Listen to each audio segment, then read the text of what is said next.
The Leverian exists thanks largely to the donations of patrons such as yourself. Please leave a little something. Nezha, the mercurial firemonger, the clarion of hope. However foul the decadent excesses of the Orokin Empire, the aftermath of its collapse was arguably worse. But the darkest times often give rise to the brightest legends.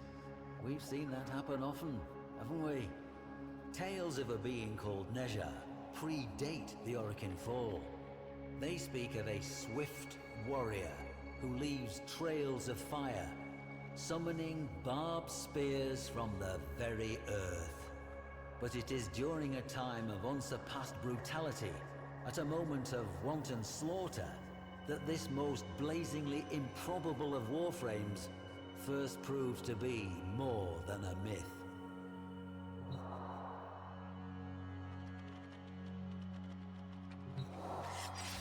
This blade, a tongue of exquisite flame in cold metal, it was unearthed by a poor farmer of Reshantur as he followed his hulking plough beasts across fields he would never own. Another might have bravely kept the dagger, but records suggest he handed it into his overseer on the spot, a half cup of rice his princely reward. With no dax to keep the peace, and no parvus granum to hold the corpus board together, bloody land grabs were routine. The fertile fields of Reshantur changed hands many times. With each hostile takeover, slain workers became fertilizer for the next yield of crops, tended by the survivors. And so it went.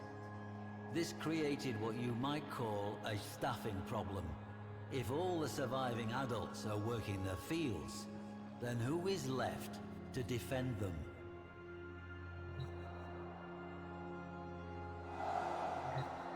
Children, that's who. This dismal little relic was once part of a Sayandana, shall we say. Though not of Orokin make, clearly. No, its young owner wove this from a fertilizer sack. There were many such capes found at the site, enough for an army. Mowers were expensive, you see. Children, they were cheap and plentiful. It made good business sense to arm them. Not the very youngest, of course, just the near adults. The still unbroken, those who understood the stakes. The young defenders of Reshantur took their duty seriously. They formed into a little clan, trained every day in the ruins of an old temple, and even made themselves a uniform of sorts, part of which you see before you now. But this humble cape was modelled on something even older, the Sayandana of Nezha himself, displayed here before you.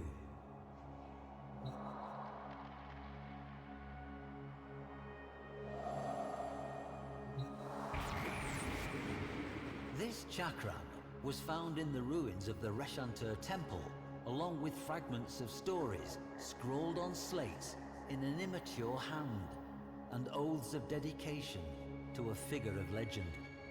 It seems the child soldiers of Reshantur took courage from the tales of Nezha, adopting him as patron and protector.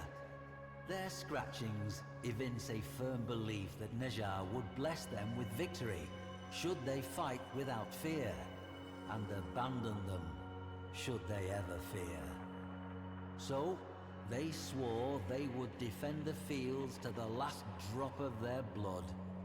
Clever manipulation. I wonder who put that idea into their heads. At any rate, they accepted it on faith. At least, until the massacre of Reshantur.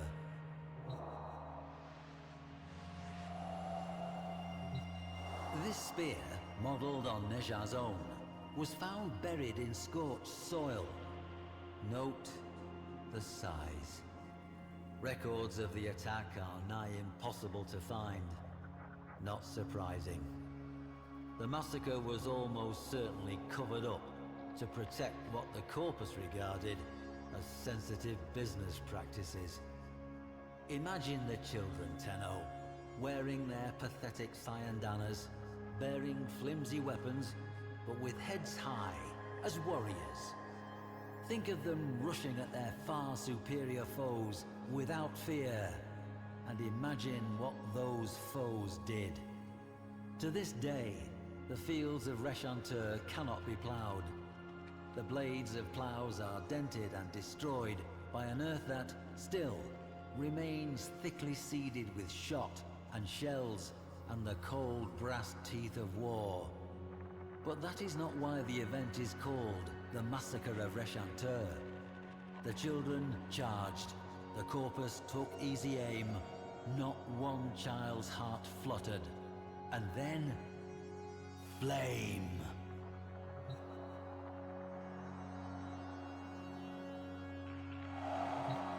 The corpus surveyor, Yena Zasperin, says she found a solitary child wearing this helmet in the midst of a charnel field of remains. But they were the remains of corpus troops, some dismembered, some impaled, all burned. Nezha did it, the boy said calmly. He flew down from the sky and tore the enemy asunder with wheels of flame. When a child fell, he would raise them up again. Nezha moved quick as a scimitar, and the earth burned where his feet touched. Now the others had gone with Nezha, part of his celestial army. The boy had stayed behind to tell the story. To Zasperin, the boy was merely traumatized. The massacre, probably a mutiny within the corpus ranks. But Reshantur has been excavated, and every single one of the thousands of blackened bones that were gene-tagged had belonged to an adult.